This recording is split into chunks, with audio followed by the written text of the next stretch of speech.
Okay. Good evening, everyone.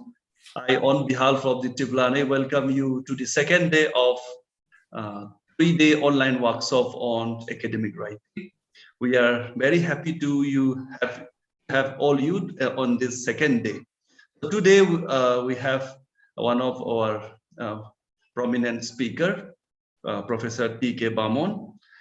Without any further delay, now I would like to request Dr. Bobita Sarangthem, Treasurer Tiblane and Assistant Professor in Berhampur University, Odisha, to kindly introduce our speaker and to start the session. Over to you, Dr. Bobita. Thank you so much, Dr. Vijay, and a very warm welcome to everyone. Thank you for joining today's session on the topic academic writing.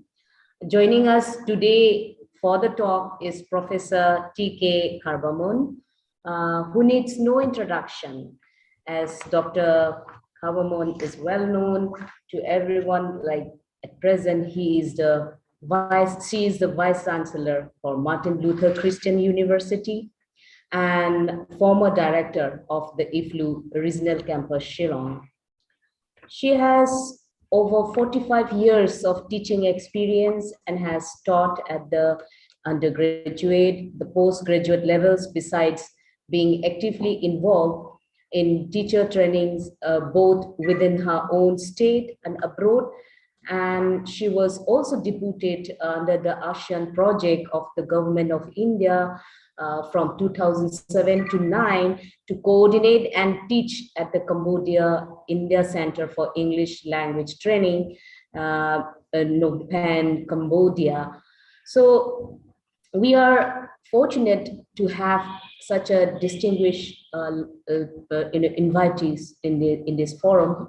We would like to know more about the academic writings from your talk, madams. Now we'll have a talk and interactions in this session too. So it is something which we are looking forward. I would request Professor T.K. Burman to kindly proceed the sessions. Over to you, ma'am. Thank you so much. Thank you, Madam Bobita. Bobita, have I got the name right? Yes, and Bobita, yes. Yeah. Okay. And I also thank all the members of the association for giving me this opportunity to interact and share with you a little bit on academic writing. As I said earlier to the organizers, that this is not going to be a lecture. I do not believe in lectures, because lectures can be very monotonous, lectures can be very boring. It's nice to hear and to learn from each other, because we have to continue with our professional development. And as workshops and seminars and conferences and short-term courses are part of your CPD, it is also part of my CPD. By sharing and talking, I learned so much from participants in the faculty program, faculty induction programs. I learned so much from participants in the refresher course programs. So we are learning from each other, and learning is always welcomed. So I do not believe in just lecturing. So I believe in sharing and interacting and learning from one another. So that is what my session is going to be like. It'll be your sharing from your end and my sharing from my end. And hopefully at the end of the session, we are going to learn from each other and we're going to benefit from the session. So thank you all. Thank you, Monali. We've been corresponding with Monali for a long time. And I really thank you for inviting me to be part of this forum. And I hope that the session that we are going to have will be meaningful for each one of us, as well as for me. So with that, we go into the session on academic writing. Now, I know that we've all been writing since the time we were small. We've been writing. We've been writing several genres. We've been writing formally. We've been writing informally. We've been corresponding to friends and families. We've been corresponding with our teachers, with the authorities. And we've been writing to the press, and we've been writing to publishers. We've been writing a lot. But I think the most difficult skill in a language is writing. Now, why do you think we have these blocks when we write? Can you share some of your problems? What are the blocks that you have when you write? Do you like writing? Let me ask you that question first. Do you all like to write? Yes, yes, very much right. We like writing. Okay, so Mr. Pauthang says he likes writing. What about the others? Do you like writing? Does writing come to you naturally, or do you have to struggle when you write? It's a lot of struggle. Writing in English, okay, of course, writing in mother tongue will not be a problem. Writing in English is always a problem. Okay, writing in the mother tongue is not difficult. Is that what you said? Yeah, that's what I said. Okay. And writing in another language is difficult. Is that what you meant? Yeah, exactly. Yes. Now, is that the same problem for every one of us here? Do we have problems writing in another language? But do we have no problems when we write in the mother tongue? Is that applicable to everyone? Does that apply to everyone? Ma'am, it's the opposite for me. Okay. It's easier for me to write in English than in my mother tongue because I studied in an English medium school, so it's more convenient for me to write in English than in my mother tongue. All right. I think the same is with many of us. It's more, we can express better through perhaps the English language than through the mother tongue because we're not really conscious of the different structures that we encounter in the mother tongue. So it can be a little bit of a challenge writing in the mother tongue, but it can also be challenging writing in the second language because we're not sure of the structure, we're not very sure of the vocabulary, we're not sure of the meanings, and therefore it can be a challenge. All right, let me come to another question. Do you see any difference between academic writing and other writings? Is it different? Yes, Monali, do you see a difference between general writing and academic writing? Yes, ma'am, very much. It's very easy to identify the writings between both these genres. Okay, all right. So we can afford to be very informal. That's what I tell my students, 45 years, long years of being a teacher, being an examiner. This is what I tell my students, that you should remember that when we're talking about academic writing, it's formal. Whereas any other writing, for example, when we write letters to friends or letters to relatives, it can be very, very informal. So we do not really use contractions when we write formally. Contractions are, things like I'd, I'll, shouldn't, wouldn't, can't. Now, these are all contractions which we do not really entertain in formal writing. So there is a difference between academic writing and informal writing. We can be very casual in informal writings. For example, when we write letters to friends, we can be very informal, we can be very casual, we can be very easy with our expressions, but this does not happen when we're talking about academic writing, because academic writing is more organized, more structured. We have to exercise the monitor when we write, when we practice academic writing. I think as linguists, you're all aware of Stephen Krashen's monitor model. You must have all heard of the monitor model. So when we're talking the monitor model of Krashen, it's here that we exercise it very much when we work on an academic discourse or academic writing, because we have to think as to what expressions, what kind of a structure should we choose in order to express our opinions, our ideas, our messages. And we have to think in terms of who the reader is. So the readers, in most cases in academic writing, is perhaps, an examiner, a supervisor, you know, or a teacher. So we have to keep in mind who the reader is when we're talking of academic writing.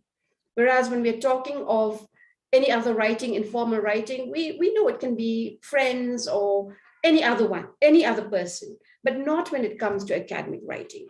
So academic writing can be a little challenging for each one of us, especially when we have to write in a language that is not our own, a second language or a third language. It can be really, really challenging. All right. Now, therefore, academic writing is that which communicates ideas, the opinions that we have, the information, all that we have studied and we would like to share. That is what academic writing is all about. We can talk about academic writing in terms of, writing for an examination, writing for a presentation, writing for a class assignment, or writing for a publication in an academic journal. Now, all these are examples of academic writing. But whatever they may be, though we are writing for an exam or for a presentation or for a seminar paper or a conference paper, or even for a publication, we have to be very sure that what we want to say, what we want to deliver, what we want to communicate is done so in a manner that is systematic, in a manner that is organized, in a manner that is coherent, in a manner that is very clear. Because the ABC of writing is accuracy. And that is why in academic writing, what is important is accuracy. It has to be evidenced. It has to be accurate in terms of the structure, in terms of the expression, in terms of the information given. We cannot afford to be very casual about the information that we have to give. It has to be accurate. So accuracy in terms of information, of the ideas, accuracy in terms of grammar, accuracy in terms of expression, accuracy in terms of punctuation. Now, it's very important in academic writing that we pay attention to punctuation. Now, this is something that we have often taken for granted, punctuation. So we have to pay attention to punctuation as well. That is part of academic writing. So accuracy in terms of punctuation is very important. Where do we use a comma? Where do we use a full stop? Where do you use a colon? Where do we use a semicolon? What are the meanings of the 3 dots? What is the meaning of a dash? What is the meaning of quotation marks? There are sometimes we don't consider it important how we put the quotation marks. So we often treat it as, okay, let's take it for granted. But then the quotation marks, very, very important. That is something we have to pay attention to. So besides accuracy of grammar and structure, punctuation is very important. And accuracy of information, as I said, information has to be accurate. We cannot take for granted. We cannot take the reader for granted. You may argue with me, but I often tell my students, please do not take your reader for granted and use the etc., etc. If you use the etc. every time, it means you're asking your reader to think for you. It's always good if you can to go on to explain what you meant instead of adding the etc. That is a very common feature that we find in most of the students' writing, etc. So, and so, and etc. Now, what do we mean by the etc? When we're talking the etc, then we are making the reader guess for himself or herself what you as a writer would want to convey. All right, let me come back to you. What do you feel about using the etc in academic writing? Do you think it's accurate? Do you think it's proper? Monali, I can see you. Ma'am, it's not proper in a way because it becomes ambiguous and the reader will be confused.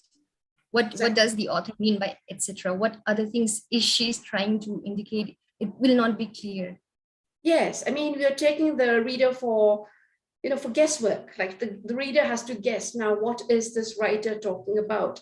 He or she is asking me to think, what are my opinions? What are my ideas? What do I want to convey? So it would be good in academic writing to try and avoid using the ETC. All right. Okay. What about the others? Do you feel the same? Do you feel the same about the ETC? Do you think it's right for your students to write? I think it depends on the context. So if it is something like, say, okay, what do you call? If I say something like, okay, fish is found in Meghalaya, Manipur, and Assam, then etc. So that extra can imply the rest of the northeastern state. Or the country, or the world. Yeah. Or it can, no, I mean, so I say this particular fish is found in, say, Manipur, Meghalaya, Mizoram. When I'm writing about the fish of Northeast, then if I say etc., the etc. can be obvious that it may imply to the rest of the northeastern states. So, but at times, yeah, as you rightly pointed out, so unless some paradigm or of the sort, or some clue is given there, that the meaning of etc. can be very misleading, to my opinion. It can be very ambiguous. Yes. So I think as teachers, and if the students are also here, I mean, it's always good to try and avoid using the ETC. All right. Okay. So we were talking about the ABC of writing. So one, we talked about accuracy. The second one is brevity. Okay. So we have to be very brief and to the point. I still remember, students asking me, how long should my answer be? How long should my PhD be? How many pages should my PhD be? How long should an answer to this particular question be? How many pages should my assignment be? Okay, my dear colleagues and participants here, what do you feel about that? Do you think you can answer that question? How long should a PhD thesis be? How long should be a term paper be? How many pages should a term paper be? Can you answer that question?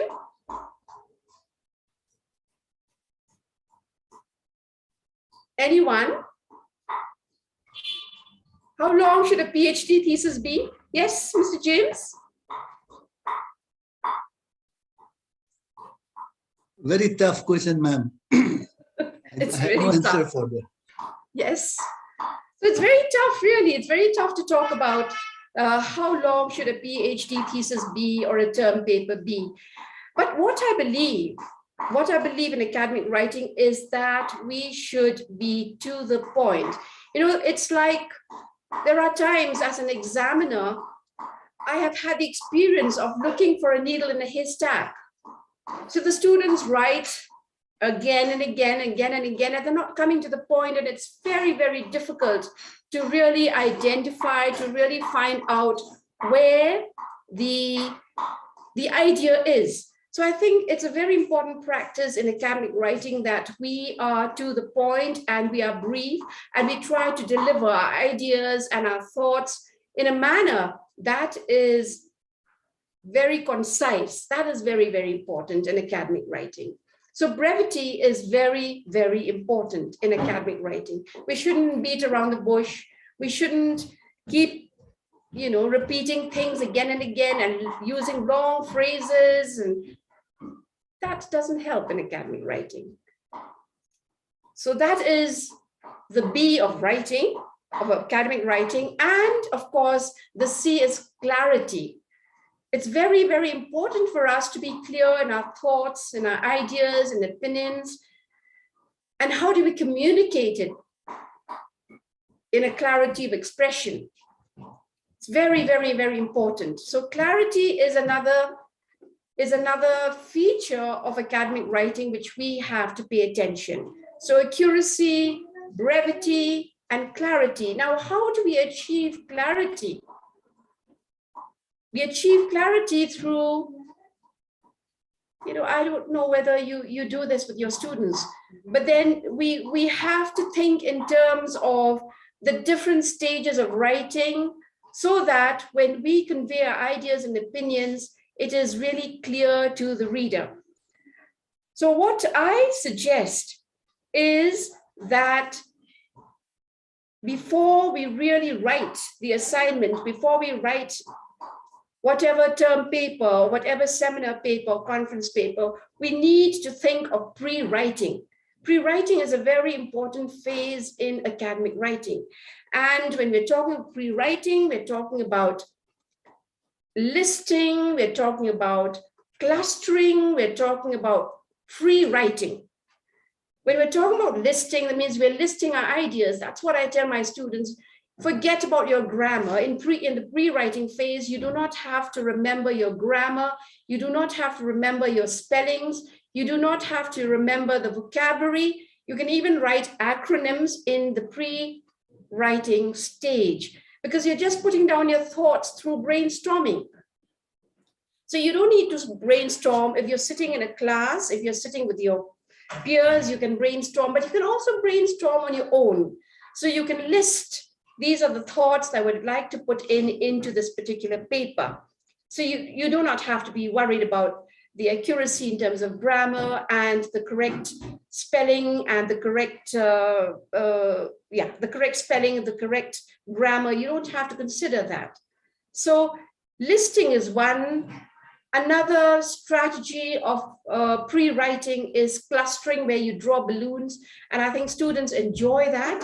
So you draw balloons all around the page, and then you write your ideas there.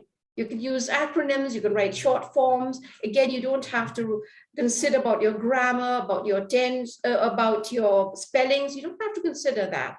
So that is what pre-writing is all about. Or you can also free write. Free write is writing whatever comes to your thought, again, without thinking of the grammar and the spellings and whatever. So that is free writing. So you have listing, you have clustering, and you have free writing. That is the first phase of academic writing. It's called the pre-writing phase. That's very important because that gives you a clarity of thought, a clarity of organization. It's only when you are clear about what will come first, only then you can try and write the main draft. Otherwise, it will all be confused. So in the pre-writing phase, that is where we decide on what comes first. How do I organize my paragraphs? Because if we have to be clear with what we want to say, what we want to express, our opinions and ideas should be coherent, should be organized, should be systematic. And we cannot be systematic, we cannot be organized, we cannot be coherent if we do not decide on what comes first and what comes second. So that is the pre-writing stage, which is very important and which should be encouraged among students, among us as writers when we're talking of academic writing. Now, when we have decided on what comes first and what comes second and what comes third, depending upon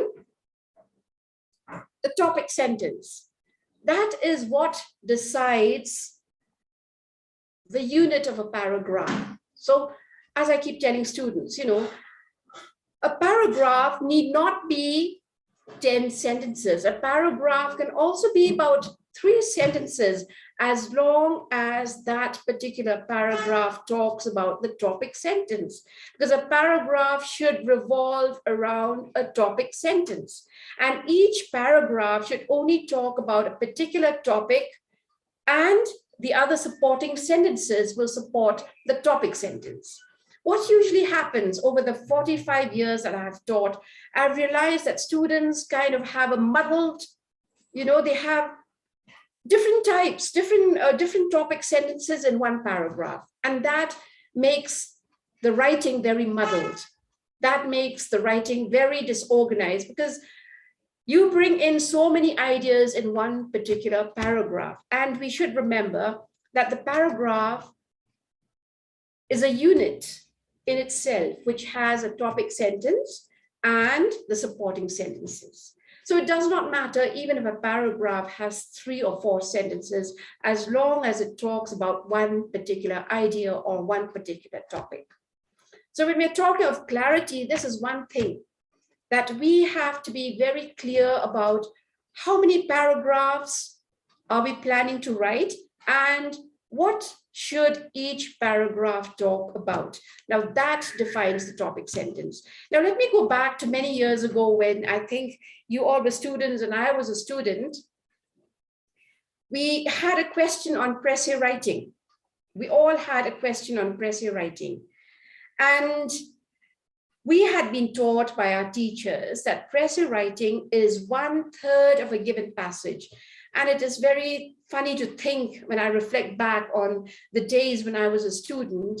So when we were taught that a presse is 1/3 of the given text and the number of words are given in the text, we kind of divide the number of words by 3 to get the 1/3. And so if it's 150 words, we divide by 3, and so it comes to about, the presse should be about 30 words. We were never taught that a presse is the main idea in your own words. We were never taught that. Okay, let me ask you a question again. Have you been taught that a presse is the topic sentence or the main idea given in your own words? Have you been taught that? We were taught that a presse is 1/3 of the given passage, weren't we? Yes. And so we spent time, I remembered spending time as a student to count the number of words that I had written. So we were never taught that it is, a presse is the topic sentence or the main idea of the text in your own words. Naturally, if we do that, we would come with the main topic or the main idea in the text or the paragraph given in our own words. So that is what a presse is about. We have to identify, I call it a treasure hunt. I call it a treasure hunt because we look for the topic sentence. And so when we found the treasure, which is the topic sentence, we try and understand it and express it in our own words. So that is what I meant when I talked about the topic sentence in a paragraph. It is very important that we think of a unit sentence, of a topic sentence in a paragraph on all the supporting sentences. It is only then that we can express our thoughts clearly. Otherwise, it will all be confused. It will all be muddled. So when we're talking about clarity, we're talking about expressing our ideas in a manner that is very clear, in simple words and phrases, not in a flowery, bombastic language. I do not believe that academic writing should be bombastic and flowery. It should be simple. It's only then that we can communicate our ideas in a way that is very clear, that identifies the clarity of our writings. So when we're talking about clarity, then we're talking about the clarity of ideas, and these are to be expressed in a manner that is very coherent. And where do we get this coherence from? We get this coherence from the listing. We get this coherence from the clustering. We get the coherence from the free writing, because then we can choose what paragraph should come first, what idea should come first. That is how we organize our thoughts. So the pre-writing stage is very, very important to help us have an organized kind of a writing, an organized kind of a term paper, an organized kind of an assignment. That is how we talk about organization. And I found that even as very matured writers, this is still very wanting. This is still wanting, this organizational skill. And just the other day, I just read a piece of discourse where this person had written a sentence which is as long as a paragraph. Have you come across that? A sentence which is as long as a paragraph. Have you come across that? Well, what are the problems then that you face when you have somebody writing a sentence which is as long as a paragraph? Can you help me with that? I don't exactly remember the exact sentence. So I have encountered such what do you call sentence construction as long as a paragraph. So that I've encountered, yeah. But I can't exactly remember. It was so long that I can't exactly remember. Yeah. I'm not asking you to remember, but then as a teacher correcting an academic writing which has a sentence as long as a paragraph, what are the challenges that you have as a reader? Because if a sentence is very long, it should be connected by connectives, conjunction and other connectives. So if those connectives are not properly framed, then the understanding goes hither and thither, right? So one don't get the kind of desired meaning that the writer has written there. So those what you call comprehension problems arises. Okay, can I ask Dr. Biman? Dr. Biman, you're there? Dr. Deb-Burma? Are you there, Dr. Biman?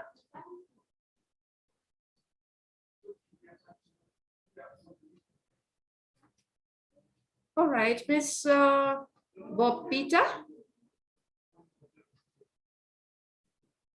As a teacher, have you come across students writing a paragraph, a sentence, which is a whole paragraph, and what are your challenges as a teacher? Yes, first of all, when they put up a sentence as a paragraph, the mistakes which they usually commit is on the punctuation. And also, as with the right, say, instead of saying neither nor, they might use either nor, some like the pair of the subordinating they used to mismatch at some point of time. And I do come across many those aspects. All right, thank you, Ms. Bobita. What about Dr. Monali? Yes, ma'am. I also find it very difficult to comprehend if the sentence is too long because it's time consuming to understand. So the shorter the sentence, it's easier to connect and relate with the topic. So I also tell my students to find a place to put a full stop and then start another sentence. But they're used to long sentences because they still follow the informal writing in their academic writing. That's the main issue. Yes, so I don't know if the students are here, but if we are all teachers here, it's very important to pay attention to this, that we should discourage students from writing long sentences, primarily because we write long sentences, your thoughts wander. So you can. Ma'am, yes, if the students write sentences a very long way, like a paragraph, so I just want to interpret in the two ways. So if they give an answer like that, then it doesn't convey what they want to convey actually in the answer. Let's say they use many fillers, so that just to elongate, just to make it long, the answer. That is one way. And as a speaker, when we try to translate such sentences, which is in the form of a paragraph, into my mother tongue, it's very difficult. Yeah. These are the two interpretations.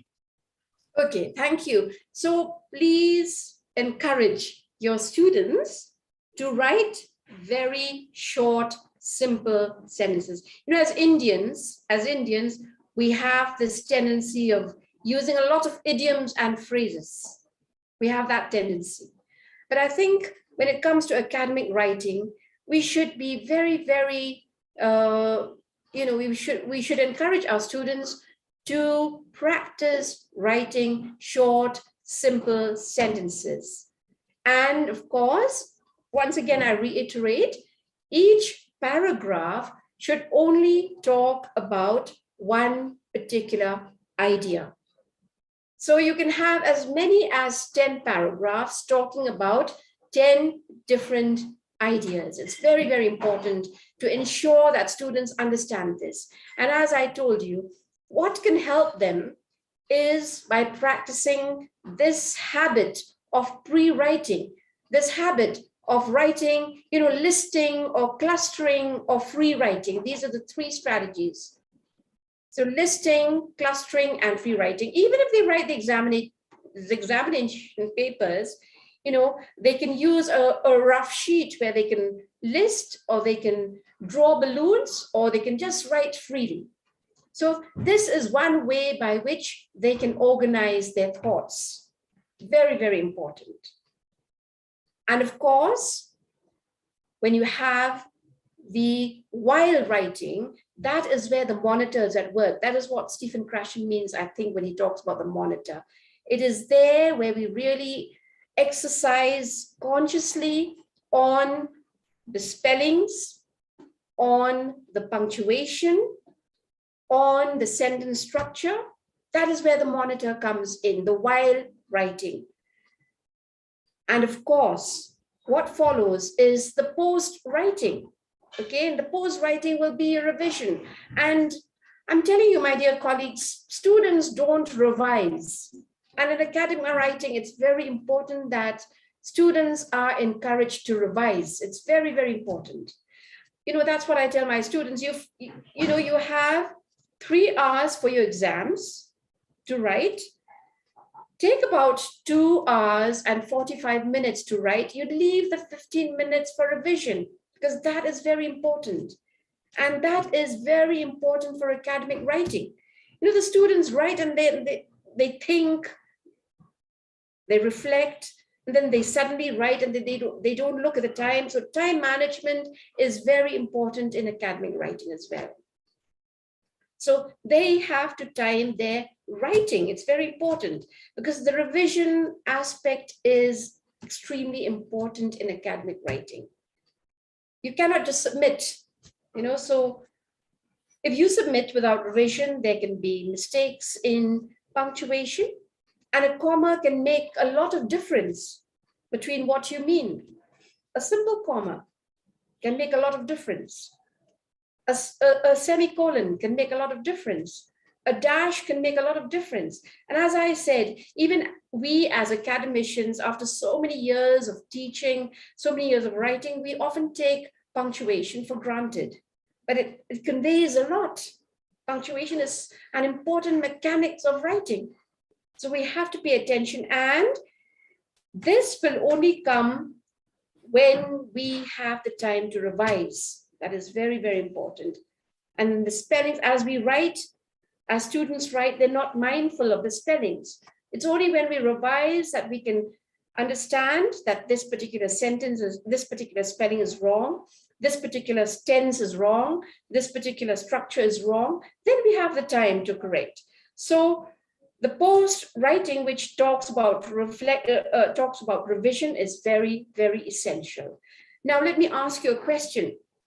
As a writer, do you make it a habit to revise your work, your draft, before you write the final manuscript? Have you ever tried that as a student, when you were in school, when you were at college, in the university? When you wrote your PhD, of course, that is important, that is mandatory. You have to revise, you have to edit, all right? But I'm being very, very honest with you. I get very irritated because my PhD students don't edit their work.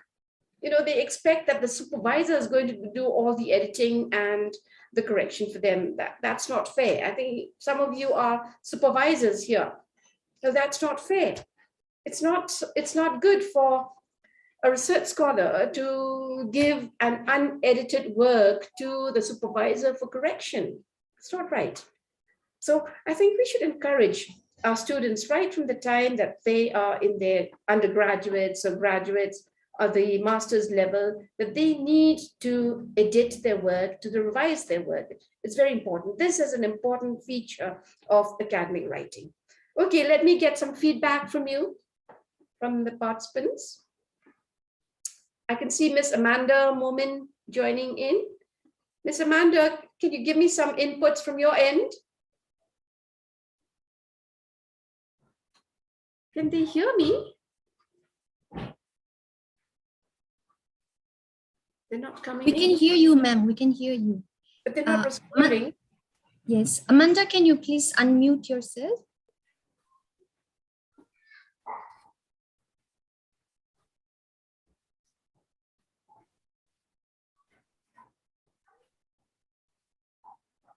No, she's not unmuting. What about Dr. Biman? Burma? Biman, can you hear us? Monali, can you talk to the participants so that they respond? Yes. Participants, please unmute yourself because this is a question and answer session also with the talk. So we are not leaving out the discussion after the talk. It will be merging together. So please cooperate and unmute yourself. One of my students is also here, Iting Puale. Can you unmute? Iting Puale, can you hear us? Yes, ma'am. Yeah. Can you answer ma'am's question? Do you revise when you write? Iting Puale? Ma'am, sometimes when I run out of time, I don't usually revise. Be very honest. I'm so happy. Yes. So, you know, both students and us as writers, I think it's very important that we have a time management when we write. It's very, very important. We should leave enough time, at least 15 minutes before we submit the final manuscript. It's very important. It's a good habit. It's a good habit to revise. This is very important for academic writing because, as I said earlier when I began with the lecture, I said you can afford to be very casual. You can afford to be very, very easy with your punctuation and your spellings and your expressions when you write casually or informally. But you cannot afford to do that because that's where we lose a lot of marks. That's where we lose a lot of credibility as writers, when we take things for granted. So it's very, very important to encourage our students to revise or encourage ourselves to revise before we submit any written discourse. It's very, very important. And we were talking about coherence. Remember that academic writing is very much coherent and is structured. There is a structure to be followed. We cannot, write an essay without having any structure. So the structural aspect, the organizational aspect is very important. And I think Mr. Pongsam had talked about the use of connectives. They're very, very important, the use of connectives. We should teach our students, we should make our students aware of the use of the cohesive devices, the connectives. All these are very important in academic writing. And this is where we often go wrong. And so cohesive devices, connectives are very, very important, and we ought to pay attention to them. And academic writing is highly formal. And therefore, I told you earlier that we cannot encourage contractions when we write a formal piece of discourse. All right, what do you have to say to that? Awareness theory is a student? Are you a student? Is she a student? She is a PhD scholar in Nehru.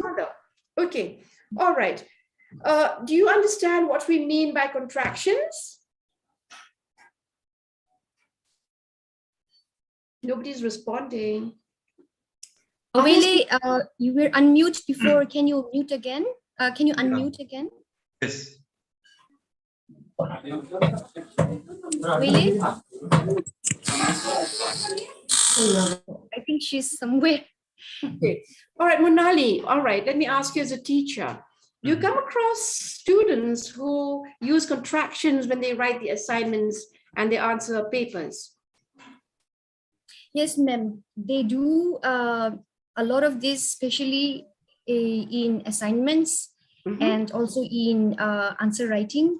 Okay. And we actually ask them to write in full, but then they because of the shortage of time, we use a lot of contractions, especially in exams. All right.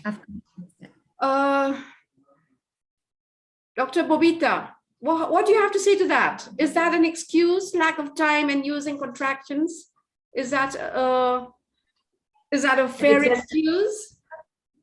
Yeah, like nowadays, they're very much after contractions, thinking as of even if we can say SMS too, they're using that one. So they at times they imitate that to the reality in answering also.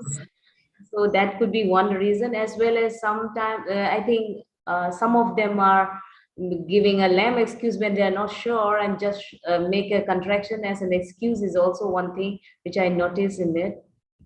All right, I was just about to talk about the SMS. Yeah, I just wanted to add somewhere here. I have a different opinion. It's because of lack of awareness. Yes. When we talk about second language learning, especially English, the teaching methods are not up to the mark. Though we have been taught this Mark and Martin grammar right from the beginning, I think our we are not blaming the people who taught us, but the system is erroneous, perhaps, or deficit. All right. So have you come across students who use a lot of contractions like couldn't, shan't, and couldn't, like I'll and will? Do you find students like that, Mr. Bauta? You come across students' writings with I'll and shouldn't and can't? Yeah, this happens not only with students. We also do all the time. All right. I also, Okay, but you know that is not really encouraged, should not be encouraged in academic writing. Yeah, I do know. Now I'm avoiding. All right. So then as teachers, as academicians, as students, I think we ought to make a distinction between formal writing and informal writing. So in formal writing, contractions are not allowed. Contractions are not encouraged. I wouldn't know about American English, okay? Maybe they do, but not in the model that we were taught, So please try and avoid using contractions. It's not to be entertained. So when students have a contraction, please circle it, my dear teachers, please circle it. And then you do not just circle, you have to give them feedback. So in the margin, please write, try and avoid using contractions. And sometimes as teachers, this is for all teachers, the feedback is very, very important for our students, and especially in academic writing. Now, there are often, as teachers, we kind of just underline or we circle without giving feedback. Now, students are not expected to understand our mind, when we circle or when we underline. It is very important for us to give feedback. So if we find a contraction is being used in a particular assignment or in an essay or a term paper, we should be accountable for that as teachers. Circle it and then explain to the child that, okay, this is a formal piece of writing and therefore contractions are not to be entertained. All right, my dear teachers, okay? All right, so it's a very formal piece of work and therefore we cannot encourage contractions. Now forget about the SMS. Please, we should try and help our students understand that in formal writing, the SMS should not be encouraged. I think if you were in my other programs, if you remember, I'd said that somebody from somewhere had come to talk to me about the SMS. So I told them that as an English teacher, the SMS, not only as an English teacher, but as a user of language, the SMS is assassinating the language. It assassinates the language. So the beauty of the language is gone. In fact, as an old person, a senior person, there are things that I don't understand when I get the SMS messages. There are things I don't understand. So the other day I had shared this. Somebody had written, I had written something and the answer was GR and number 8. Now, I just couldn't make sense of what it meant. GR and 8, it didn't make sense. Yeah, but I belong to that particular world, perhaps. It was difficult for me to comprehend. So you see, I know that students now have the habit of writing the using the SMS, but that should not be encouraged in formal writing. Please see to it. Yes, Ms. Bopita, have you given any feedback to your students when you had an example of an SMS in your term paper, your assignment? Yes, yes, ma'am. I used to give feedback to them not to do such things. Yeah, it's okay, I didn't think so. Yeah. Yes, okay, very good. And so that is very, very important. And we also have to remember that academic writing is very, very impersonalized. It's not subjective. Yes, we have a baby coming in. It's very objective. Mary, I can see you. Mary, do you have anything to say? Mary, can you hear me? Yeah, yes, ma'am. Yes, I want to talk about this SMS words. Okay. When we check assignments or examination papers, this has been very widely used these days. And the students, in spite of repeatedly telling them, they are, I don't know, so fond of using contractions and SMS languages, even in the exams. And it has become really, really common. And, in spite of telling them, giving them so much feedback also, it has become a part of their habit or a part of the system. And slowly it's kind of gaining popularity, I feel. So what do you feel as a teacher, Mary? As a teacher, when I see, I really, really get upset and angry, and it puts me off, actually. I also belong to the old school of thought where everything has to be written like formally. And when we say formally, it doesn't have to be flowery, but it should be correct grammatically, and also punctuation. You have talked about punctuation. They're very, very casual with the punctuations also, and use it, like, for example, it is the contraction form, they write without the apostrophe, and it means something else. But in spite of repeatedly telling them, even not just for examination papers, even when they are writing their thesis, this is I have seen this very, very often. I don't know, somewhere that our grammar lessons have no place anymore in their writings when I see, and I feel really upset and very, sometimes it really puts me off when I check somebody's thesis or when I'm taking something and I see like 2, 3, 4 times in one page, it puts me off. Very true. I'm very happy to hear that, Mary. Yes, ma'am. Yes. Okay. What do we have from others? Can some, I want the others. Ma'am, forget about students. One of our vice chancellor in charge gave an official mail to all the faculty members and wrote somewhere at the end, ASAP. Even though I belong to this generation, I was also confused. So I think this SMS have become so invoked. There will be a time, Mr. James, there will be a time when students cannot spell anymore. Do you believe that? Murder of language or assassination that you call it. They will not be able to spell anymore. That is the saddest part. Yeah, they will not remember the great spellings danger. anymore. Yes, true. Yeah. So I think it is a big challenge for us as language teachers to be very firm on this. We cannot compromise. It's very, very difficult. If we compromise, it's not good, because we are accountable and we are language teachers. And I think we ought to be very firm on this, that we have to make a distinction between formal writing and informal writing. We can afford to use SMS, to use short forms when we write to our friends and relatives and anywhere, but not in formal writing. We have to be very clear about this. Only when we are firm on this and we're disciplined on this, do I think, can I expect goodness to come out of the work of our students?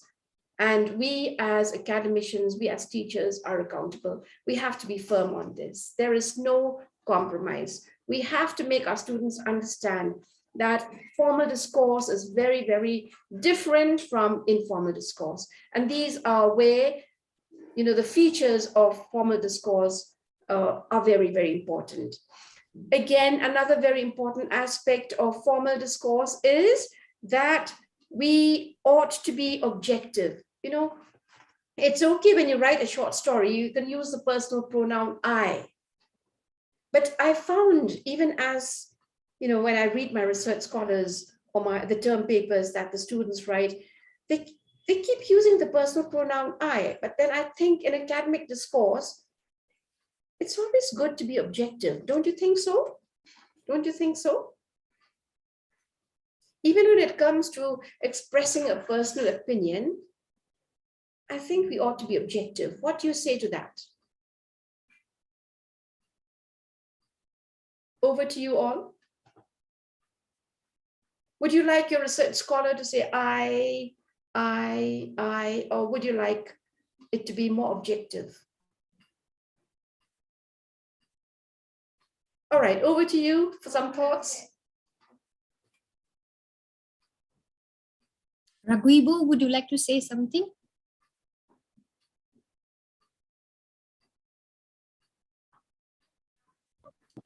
Yeah, Raghuibu.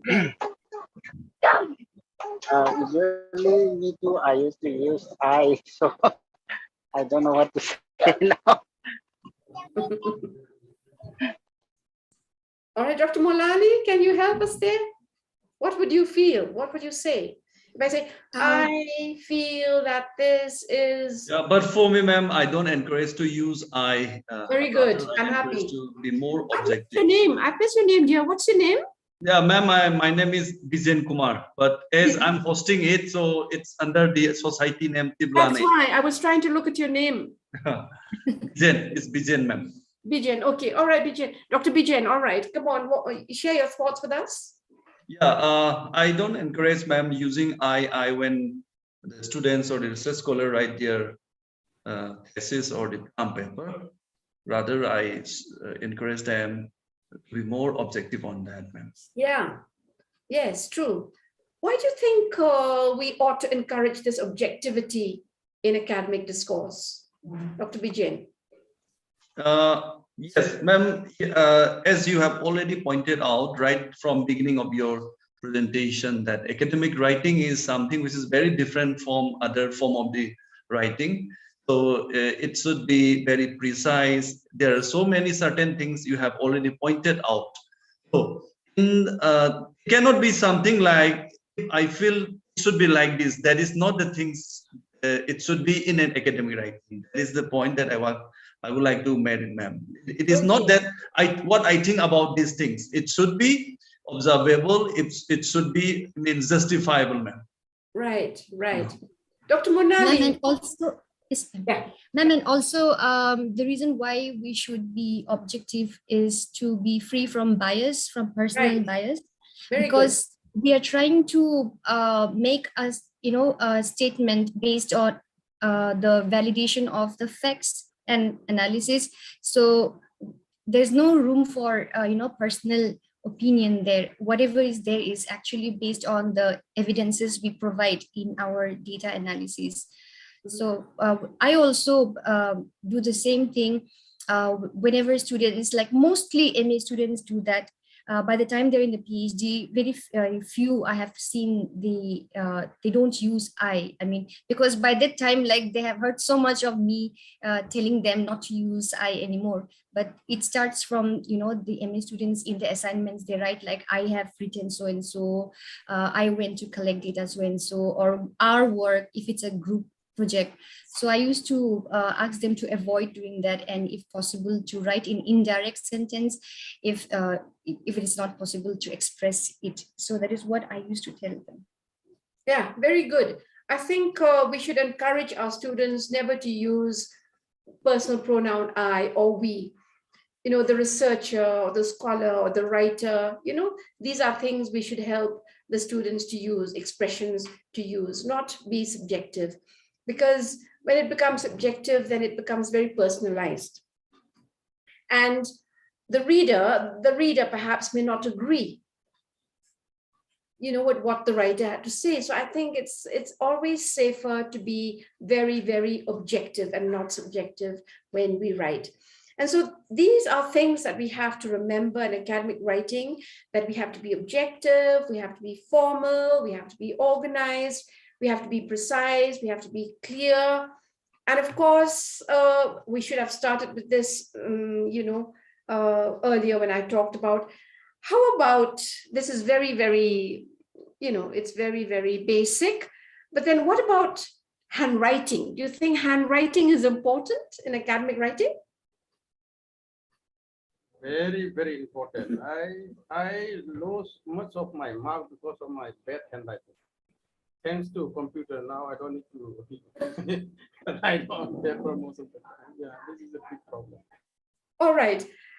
Do you encourage your students to write on paper, or do you encourage your students to use the computer and get a printout of that? Mr. Paul Thang. What I do is I accept both formats. Okay. So for my term assignments, so I give them the freedom to submit in handwritten, or if someone is more comfortable using computer, and depending on the gadget you have, so I'm open to both. Okay. All right. What about Ms. Bobita? I encourage them to write in handwritten, even during COVID time when the classes were going on online. So when they submit this assignment, I ask them, I prefer you return it in your own handwritten, and click a photograph of that and send to me, not writing by computer or using some mobile or something. Very good, Vijen. All right. How about Dr. Bobita? Ma'am, I encourage handwritten because through their expressions, I could feel that they are justified with their handwritten in that, because when they undergo this one using computers and all, they are very good in copy paste, and that thing will just make it which I don't like to, by saying it, I don't feel like giving marks also. So I make them to present it in handwritten.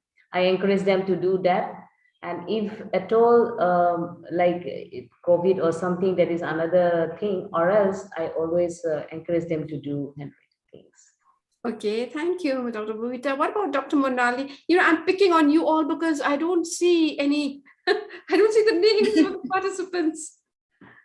Ma'am, I encourage both, but I encourage when it comes to writing for academic writing. Initially, I asked them to write in handwriting, but then in the later assignments, I asked them to start using computers, because when they start writing, when they start writing for dissertations, or when they will go for future research, then they will have to be very, speedy in typing. So which is why I also encourage them to type and write.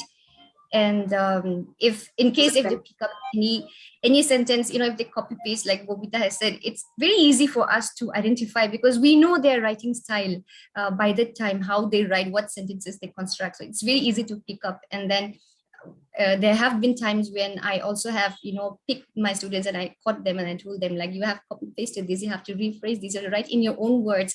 So that is how, I used to work with my students. So when they write in their own handwriting, even though they copy and pasted it from somewhere else, they do some efforts. No, but in writing, then simply they will copy and paste. So there's no effort, and they don't get any idea out of that also. Yeah. Very good. There is a danger for there can be a bias. So the biasness can come for all teachers is there. If you are examining a paper which is well written in good handwriting, you tend to give more marks. And somebody who might know much, who might have better knowledge, but handwriting is so illegible, then we tend to give them less marks. So those are also there. Okay. All right. I'm so happy to hear that. I think, of course, we cannot avoid the use of technology. Technology has really helped us. The computer has really helped us in typing. But then I think once in a while, if you encourage your students to write, it will also help them in their handwriting, in their style of handwriting. I remembered a particular scholar in the university where I worked earlier. I could not read a line of what he wrote. The handwriting was so very bad. It's like, okay, for the medical doctors is an excuse. Sometimes, we cannot read what they write. It's not legible. But then I think it is important for us as teachers to help our students write. And this particular student of mine, he was there for the MA program. He was there all through till his research. Now, it was very difficult for me to read a line of what he wrote. And so I said, have you heard of what is called cursive writing? It's not too late for you to improve, because writing, when you see a page, it creates an impression on you. And if you see somebody just scratching, letters, I think that kind of demotivates you even as a reader to read the text, isn't it? If you see that the handwriting is really very bad, it discourages, it demotivates the reader. So I think you may not have a very beautiful handwriting, but then it is important for us as teachers to encourage students to write once in a while so that they do not forget how to write legibly. So as I said, I told this particular scholar, I said, please, in the evenings, get an exercise book on cursive writing, and then you practice writing your A's and B's and C's and D's, so that, people will not penalize you for the handwriting. It's very important, especially in academic writing, for writing letters to friends and writing letters and writing poems and stories for yourself. It's okay. But as I said from the very beginning, when you're talking of academic writing, we're keeping in mind the reader, and the reader is the examiner. The reader is the supervisor. The reader is somebody who is going to help you with your grades, with your marks. So, and it's academic writing. And therefore, if you want to create an impression, it is very important that your handwriting is legible enough.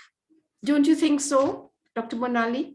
I mean, would you like to read through a term paper where you cannot understand, you cannot decipher the words and the sentences? Will it create a problem for you there? It does, ma'am, especially when they write in the exams. It gets horrible, like the consistency is missing, because, initially they write very beautifully. And then when, they don't know how to revise. And by the time that they're the nick of time, they just write so hastily. I sometimes get nauseous reading those answers, because it's not easy to understand what a person means. Even if the student has tried her best to write, but it's not easy to read. It takes time to understand those words. It's very difficult for us. And as an examiner, it really kind of disturbs when you see that students don't write in a manner that is readable. So it's very, very important that at this level, maybe we take it for granted. We say that handwriting is not important, but handwriting is one of the mechanics of writing. It's very, very important. We cannot ignore that. And so we can all understand that all students do not have a good handwriting, but at least as teachers, I feel that we should encourage our students to write in a manner that is readable, so that they do not get penalized. So that is Dr. Christina wants to share something with us also. Okay, sure. Christina, is Christina from EFLU, you mean? I mean from NEHU? Is it Dr. Christina? Yes. Can I say something, ma'am? Yes, ma'am. Good evening, ma'am. Yes, Christina, please. Am I audible? Yes, you are. Am I audible? You are, Christina, you are audible. Yes, ma'am. I would like to say something. Yes, ma'am. Good evening. So a few days back, I remember that while correcting one of the answer script, one student's handwriting is so bad that I could not even understand what is the person writing, because I don't understand even a single alphabet of the person, whatever the student was writing. So it was so difficult that I had to take that answer script to the head of the department, and together with 2-3 teachers, we have to sit and analyze the answer script together.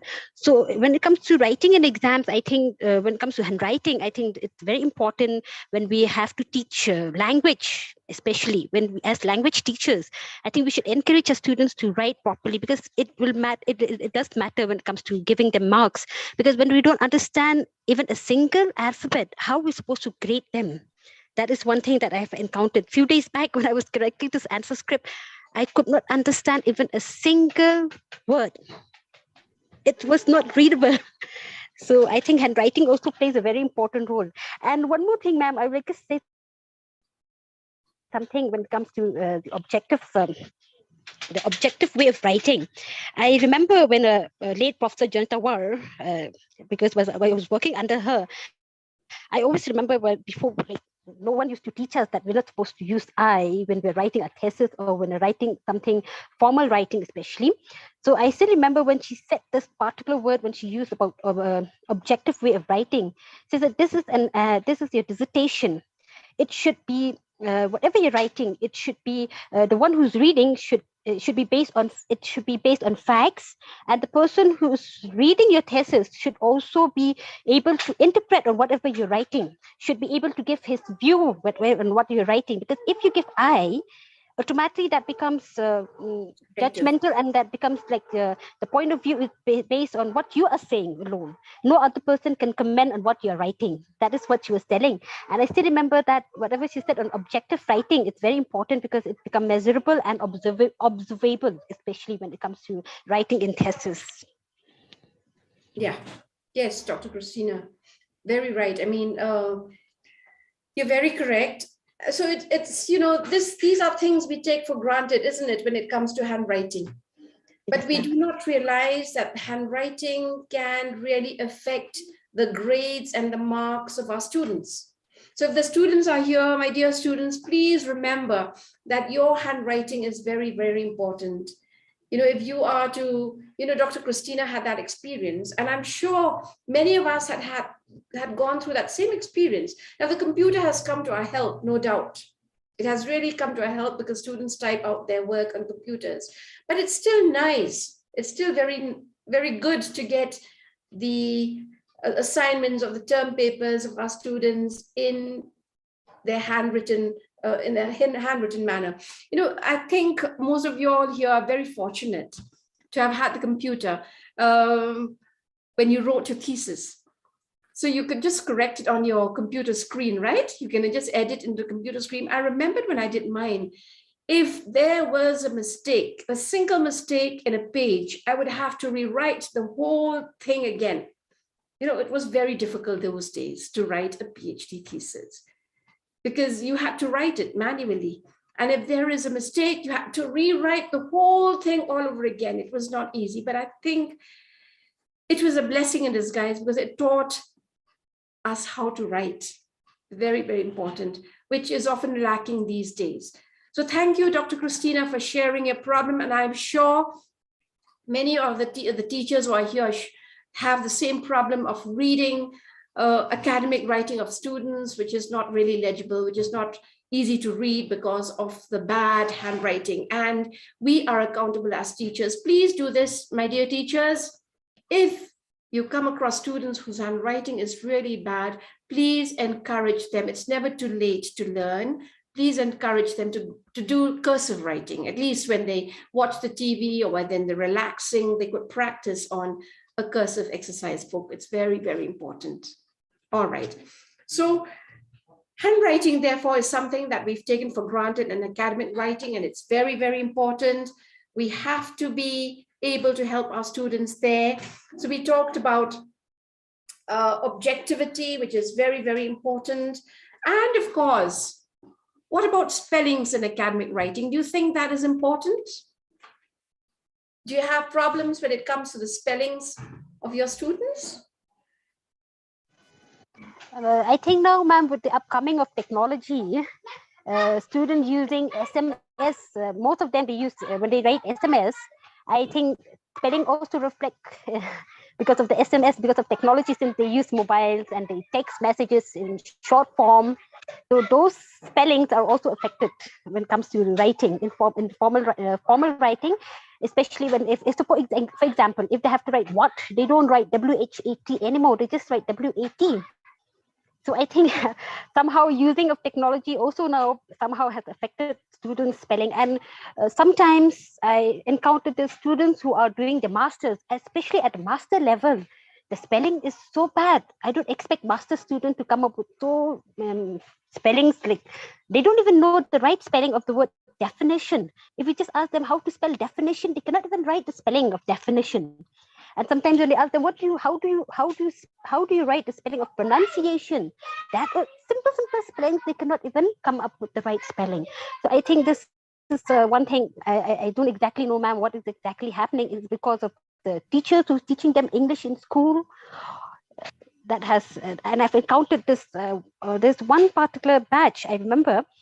These two students, they passed out from the same school. And I realized that the spelling, whatever spelling these two students were writing, was because of they have been taught in the wrong way right from the school days.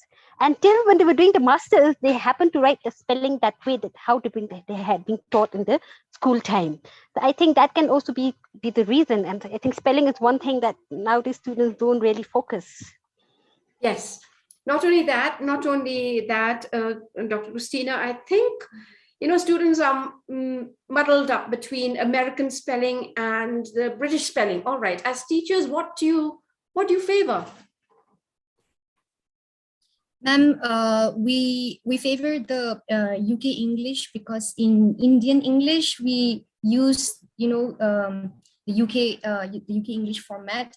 So there is always this confusion between S and Z, the letter S and Z. And not only the American and British spellings, even the unnecessary contraction. For example, for the possessive, it's it's as in like it's mistake or it's so and so. Even there they use the apostrophe S, which is unnecessary. And even if we want to correct them, sometimes students think that we are nobody to correct them. They have sometimes they create this kind of ego that they defend themselves that we are not native speakers of English, and whatever we have written is based from what we learn in schools. So sometimes they don't want to learn even if we correct their spellings. So that is one thing. And they repeat the same mistake. Even they will repeat the IT apostrophe S instead of ITS again and again, even if we correct them. That is one thing that I have seen. And they also do this, after full stop, there is a letter capital A and and after the full stop with the letter A, of course, which I also use, but that is only for informal writing, like say for a Facebook post or something like that, which is informal. But in academic writing, they do that. And sometimes they don't listen. So that is very difficult. Yes. Okay, now if you find in academic writing your students spelling program with a single M, what do? Do you ignore it?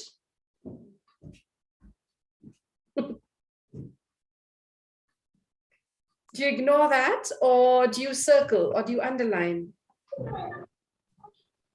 Ma'am, I always give a comment with, I underline sometimes, or I give an arrow and then I write a comment, or I circle sometimes. I used to do that. Dr. Bijan, what would you do if you get an assignment of a student writing spelling program with a single M? What do you do? I try to correct them, ma'am, as Monali suggested. I do underlining or the circle, and I give the arrow and write the right spelling, use in the future, ma'am, to correct it. Right. And as individuals, do we correct our spellings? Do we follow the model that we've been taught, or do we kind of, compromise with our spellings? No, ma'am, I don't compromise. Good. Okay. What about Sir Paul Thang? Dr. Paul Thang? To be honest, it's not possible to, suppose we are dealing with 70, 80 students or about 45. It's not possible, to be honest. It's not possible to pinpoint all those things. That will take lots and lots of time.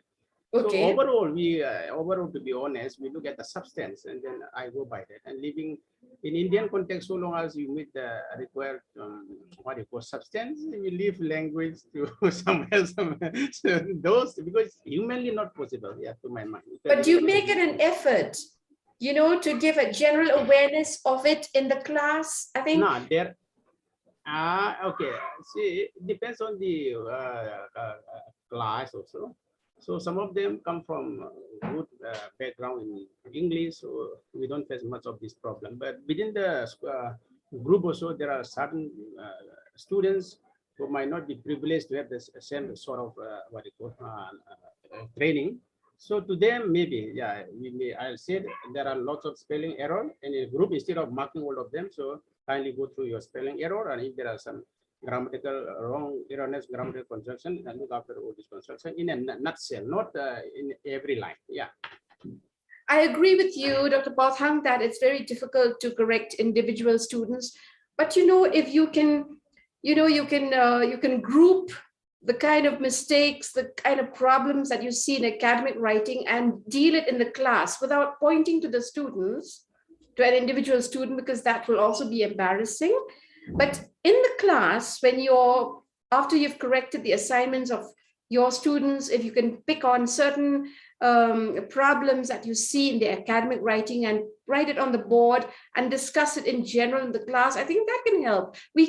Because I feel that as language teachers, it should not be on our part to be complacent. I don't know, you may disagree with me on this. You know, we are accountable. Yeah, I agree with you fully, ma'am. Yeah. I agree with you fully, because yeah, it depends on the subject that it is. Because you might come specifically from a language teacher, whereas though we belong to school of language and we basically don't emphasize much on this error. I think I disagree with you. Okay. I disagree with you. Yes. Actually, ma'am, what I used to do is, especially if we encounter like spelling mistakes in the class, what I used to do is I used to call, like in general, I used to call, suppose now if I call students from the class, I used to ask them to write down in the board. I spell one word and I ask them to write down in the board. And from there, I ask students whether this is correct and this is wrong, like in like a kind of a group discussion. That is normally what I used to do, because sometimes when we just pinpoint individually to one student in the class, that will embarrass them. I don't know whether you agree with this or not. I agree with you, of course, very much. Yes, it will embarrass the student instead of motivating the student to learn. That will, because if we pinpoint in a particular student individually, that will demotivate them to learn more. So what I used to do is I used to call students to the front and ask them to write the spelling in the board. And then I used to ask another student, whether the spelling is correct, whether the spelling is wrong. That is how we interact in the class, and that helps. It really helps. Yes. Dr. Paul Thang, I disagree with you when you're talking about me coming from a language background. English is across the curriculum. Yes. Right? Yes. English is across the curriculum, and therefore, whether it's physics or whether it's biology or whether it's history or sociology, I think English is across the curriculum, and academic writing is across the curriculum.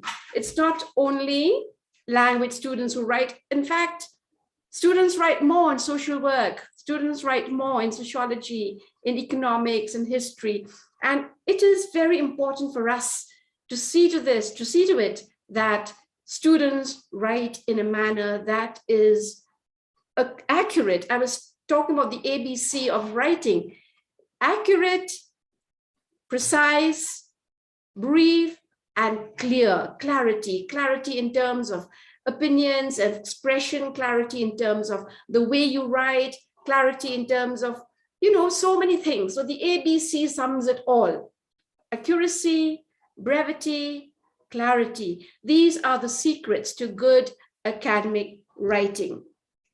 Now, as fully agree, ma'am. The only limited point I'm trying to make is not all the teachers in India are as as concerned, if you will, as concerned as many teachers like you. So most teachers, we are complacent. So I'm trying to bring out the complacency. I fully agree with all the points that you have given. Yeah. Yes, yes.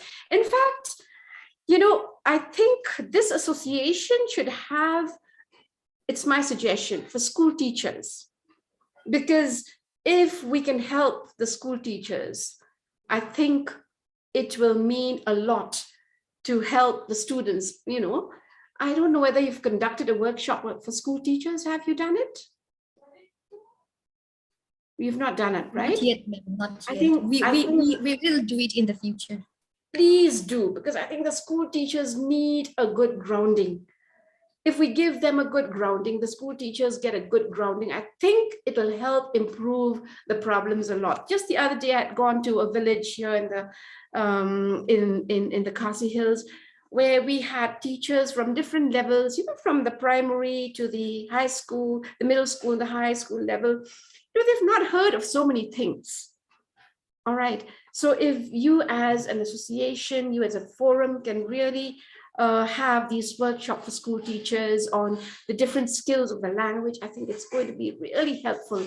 And academic writing is something that, as Dr. Pauting had said, many teachers are complacent. So I think we have to take it as a challenge on us, to train the school teachers so that they, it'll be a ripple effect from the school, from the school teachers to the students, and then these students will grow up being teachers someday. So I think we have to be able to help the school teachers. I think it's almost time. So today we have talked about academic writing in a way that is very casual. We were not formal, we were very informal, but we looked at the ABC of writing. We looked at writing in terms of accuracy, in terms of accuracy of thought and idea, accuracy in terms of grammar and structure, accuracy in terms of spellings, accuracy in terms of organization. And I just listed a few things of how we can help our students to write in a way that is coherent, all right, in a way that is structured. And we talked about brevity a little bit, that we should not encourage students to beat around the bush and write a lot of long and sentences and long paragraphs. We should be brief, but to the point, come to the point. We should also talk about clarity in terms of the handwriting, clarity in terms of the thoughts and expressions. And we also talked a little bit on what are the different steps in order to help our students write well, the pre-writing stage, where we list, we cluster, and we write freely without paying attention to the grammar and the spellings. So that this is just a pre-writing, and then we have the while writing, where we monitor a lot, we are consciously exercising efforts to write. And of course, the revision as an exercise of post-writing, which cannot be taken for granted. That is very important part of academic writing. And we also looked at how formal writing differs from informal writing in the use of contractions. Contractions are not to be encouraged. And we looked at subjectivity, that academic writing, the important feature of academic writing is that it shouldn't be subjective. And then we also talked about how important the mechanics of writing are, like punctuation, which we've taken for granted. Now, these are all important features of academic writing, which perhaps even at this age, we have overlooked ourselves. But then I think it is very important for us, not only as language teachers, but as teachers in general. Because whether we write in the mother tongue or whether we write in a second language or a third language, there are certain features that we have to observe when we write for an academic discourse. So it can be writing only for English or writing across the curriculum, writing in the second language or the first language or even a third language. They have to learn how to write. We have to learn how to write. So these are things that we have overlooked and we've taken for granted, but it's very important for us, especially as teachers, as academicians, to make these points important, make these points aware, motivate our students to write. Every day. I remembered when I was in Lady King College, I said, my teaching you grammar will not help you to write. Teaching grammar will not help you to write, because grammar is something that will come automatic after you've learned the rules of grammar.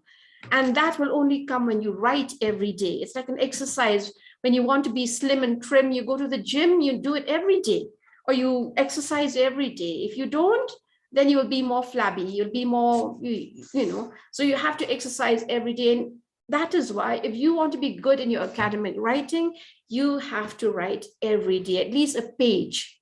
Then you know how to organize your thoughts. Then the correction in your grammar will come in when you write. It's not apply that grammar and then think and then write. It will come automatic as you write every day. And so I encourage writing. So I think as teachers, you should encourage your students to write at least a page every day before they go to bed. That will help them in the academic writing. And as teachers, we have to acknowledge that there are challenges for us when it comes to academic writing, but we should try to help our students and not be blind. We should not be complacent or ignore. So that is what we want to talk about academic writing this evening. Dr. Monali, over to you. I think it's 7:30. Thank you so much, ma'am, for your wonderful talk. And it was not a talk, like you said, it was very interactive. And I think in the middle of the interaction, even other participants also have interacted. So I'd like to request Dr. Bobita to kindly say a few words before she closes the session. And then I will make some announcement after that. Thank you so much, Dr. Monali. I would like to say a few words like today in these sessions, ma'am. It is something very interesting and illuminating session indeed, where we have learned so much and enrich ourselves. In addition to that, we got an opportunity to share our experiences with you. And from you also, we have learned a lot. Thank you so much for giving us this opportunity here. And from the Tibeto-Burman sites, I would be very grateful to say that you have accepted our invitations very graciously, and for that, thank you so much, and giving us these wonderful sessions. Thank you so much once again. And if there is any questions from the participants, you're welcome to put up any questions and queries which you have from the participant. Now the room is open for the questions and answer sessions. If anyone has any questions, you can raise it now. The questions are welcome. Any participants, any questions? Or we can mail the questions. We can save the chat box and mail it to the speaker, and we can respond to, we can forward her responses to you. Exactly. And as today's interaction, we have a very good interactive session. So I don't think that any questions among the participants are also, it has already been answered instantly. Yeah. Okay, let me break the ice. I have this habit of breaking the ice before others prepare for their questions. So personally, this is a moment of great reflection, especially coming from Professor Tibeto-Burman. She was, to be honest, she was one of my favorite teachers in Nehu. My memory is still very fond of her. So she has encapsulated many aspects of writing from the primary to what we face even as a teacher. To be honest, I face lots of problems, and especially if you're writing for international journal publication, one of the challenges that you always find is in India, most teachers professors I talk to, they don't really care about the grammar. They leave it to the students so long as they meet their points. But if you're writing for an international audience, now they go for your language. Even if your language is grammatically correct, then stylistic, they look for your styles. So even we look at the styles. And then one of the most difficulties is when you write from what you call your culture of your language, or so the whole language is highly embedded with the culture. So many of these terms that we have in our own culture, may not be available in English. So while trying to find out a favorable term or what you call curate term, so you spend a lot of time. So this is an ongoing process I'm trying to overcome. Perhaps I will have to deal throughout my lifetime. But as we go on, so more what you call, if not complete what you call overcoming, at least we can minimize some of these problems. And Madam Stowe has, as I rightly pointed out, she has highly enlightened all of us. Thank you, ma'am. Thank you, ma'am. You know, I just forgot to talk about plagiarism. We don't have time for that, but plagiarism and referencing and citing examples and references, these are all important, which we will not have time to talk about. Maybe the other speakers can talk about this. For academic writing is very important. Citation and referencing and all that is very important. We didn't have time to cover on that, but I'm sure the other speakers will also help with that as well. Anyways, thank you, Dr. Pautham. Yeah. Thank you so much, Ma'am Bamon, for giving us time and for such a wonderful talk that you have given and for such a wonderful interaction. And thank you, Dr. Bobita, for chairing the session, and also to Dr. Bijen for monitoring the session throughout. There were also audiences in YouTube, and there were 6 participants from there as well. So thank you, everyone. And before we end the session, I'd like to request all the participants present in Zoom to kindly turn your cameras on so that we can take one group photo together with Ma'am Bamon. Please turn your cameras on.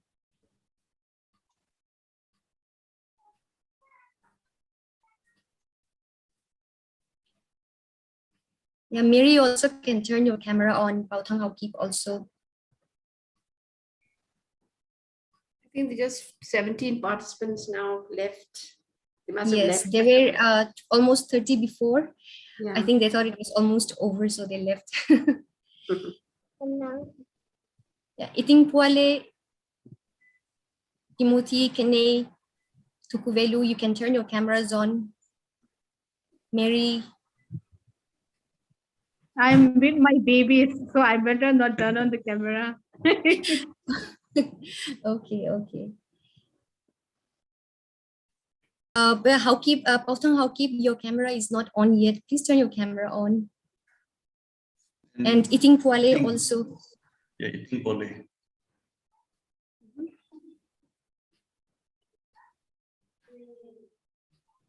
Okay. I think they're all hungry. They must have left for dinner. Thank you, everyone. And we'll see you on Monday, which is the final day of the workshop on academic writing. And thank you so much, ma'am, once again for being a part of our program here in Tiblane. And we will definitely invite you for similar workshops in the future. And thank you to all the participants once again. Good evening, good night, and Thank you, ma'am. Okay, thank you all. Good night. Thank you all. Thank you all. Thank Organizers. you. Bye. It was a great session, Have a ma'am. nice weekend. Same to you all. Yes, same to you. Bye. you, ma'am. It was wonderful listening to you after a very, very long time, ma'am. Thank you, Mary. Thank you.